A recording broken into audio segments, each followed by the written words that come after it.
महाभारत का युद्ध अपने सबसे भयावह चरण में पहुंच चुका था।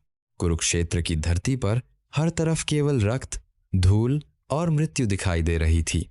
उस दिन गुरु द्रोणाचार्य ने एक ऐसी युद्ध रचना बनाई जिसे देखकर बड़े बड़े योद्धाओं का साहस भी कांप उठा। वह था चक्रव्यूह, एक ऐसा जाल जिसमें प्रवेश करना तो संभव था, लेकिन बाहर निकलना लगभग असंभव। पांडव सेना में केवल अर्जुन ही उसे पूरी तरह तोड़ना जानते थे, लेकिन उस समय अर्जुन युद्धभूमि से बहुत दूर थे। पूरा पांडव शिविर चिंता में डूब चुका था। यदि चक्रव्यूह नहीं टूटा तो हजारों सैनिक मारे जाते। तभी सभा के बीच से एक युवा योद्धा आगे बढ़ा। वह था अभिमन्यु, अर्जुन का पुत्र। उसकी आंखों में डर नहीं, केवल साहस था। उसने कहा, मैं चक्रव्यूह में प्रवेश करना जानता हूं।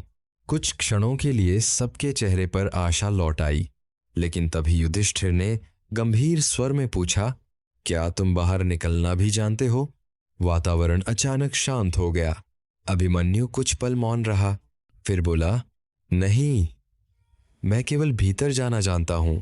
कहते हैं जब अभिमन्यु अपनी मां सुभद्रा के गर्भ में थे, तब अर्जुन उन्हें चक्रव्यूह भेदने की विधि बता रहे थे। गर्भ में पल रहा अभिमन्यु हर बात सुन रहा था। उसने प्रवेश करना सीख लिया था, लेकिन जैसे ही अर्जुन बाहर निकलने का रहस्य बताने वाले थे, सुभद्रा सो गई और वही ज्ञान अधूरा रह गया। लेकिन अभिमन्यु पीछे हटने वालों में से नहीं था। वह जानता था कि धर्म की रक्षा के लिए उसे यह युद्ध लड़ना ही होगा।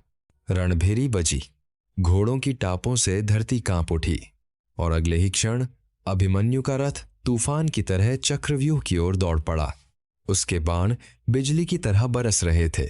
एक एक करके चक्रव्यूह की परतें टूटती चली गईं। कौरव सेना स्तब्ध रह गई। इतनी कम उम्र में ऐसा पराक्रम किसी ने नहीं देखा था। द्रोणाचार्य तक उसकी वीरता देखकर गंभीर हो उठे। कर्ण, कृपाचार्य, अश्वत्थामा, सभी महारथी उसे रोकने की कोशिश कर रहे थे, लेकिन अभिमन्यु रुक नहीं रहा था। वह अकेला पूरी सेना पर भारी पड़ रहा था। उधर पांडव उसके पीछे आने की कोशिश कर रहे थे, लेकिन तभी जयद्रथ उनके सामने दीवार बनकर खड़ा हो गया। भीम ने पूरी शक्ति लगा दी, लेकिन जयद्रथ ने किसी को भीतर नहीं जाने दिया और अब चक्रव्यूह के भीतर अभिमन्यु अकेला रह गया था। चारों ओर दुश्मनों की विशाल सेना, लेकिन उसके चेहरे पर अब भी भय नहीं था। वह लगातार लड़ता रहा।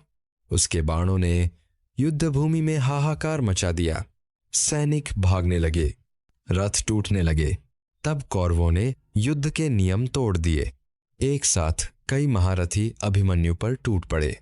कर्ण ने पीछे से उसका धनुष तोड़ दिया। द्रोणाचार्य ने उसके रथ को नष्ट कर दिया।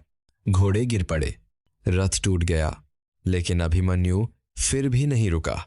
उसने तलवार उठाई और दुश्मनों पर टूट पड़ा। जब तलवार भी टूट गई, तब उसने टूटे हुए रथ का पहिया उठा लिया। रक्त से लथपथ शरीर, थकी हुई सांसें, लेकिन आंखों में वही अग्नि। पूरा कुरुक्षेत्र उस दृश्य को देखकर स्तब्ध था। एक अकेला किशोर योद्धा सैकड़ों महारथियों के सामने खड़ा था। फिर चारों ओर से उस पर हमला हुआ। लगातार वॉर होते रहे। अभिमन्यु घायल होता गया, लेकिन आखिरी सांस तक लड़ता रहा। और फिर धीरे धीरे उसके हाथों से पहिया छूट गया। वह घुटनों पर गिर पड़ा। डूबते सूरज की लाल रोशनी उसके घायल शरीर पर पड़ रही थी। पूरा युद्ध क्षेत्र अचानक शांत हो गया। उस दिन केवल अभिमन्यु की मृत्यु नहीं हुई थी, उस दिन महाभारत के युद्ध नियम भी मर गए थे। जब अर्जुन को यह समाचार मिला तो उनका हृदय टूट गया। उन्होंने आकाश की ओर देखकर प्रतिज्ञा ली कि अगले दिन सूर्यास्त से पहले जयद्रथ का वध करेंगे। और उसी क्षण महाभारत युद्ध की दिशा हमेशा के लिए बदल गई। आज भी लोग पूछते हैं, अभिमन्यु चक्रव्यूह से बाहर क्यों नहीं निकल पाया? क्योंकि उसने कभी बाहर निकलना सीखा ही नहीं था। उसका ज्ञान अधूरा था। लेकिन शायद उससे भी बड़ा कारण उसका साहस था। वह जानता था कि मृत्यु सामने खड़ी है, फिर भी वह पीछे नहीं हटा। और यही कारण है कि अभिमन्यु केवल अर्जुन का पुत्र नहीं कहलाता, वह आज भी साहस, बलिदान और वीरता की अमर पहचान माना जाता है।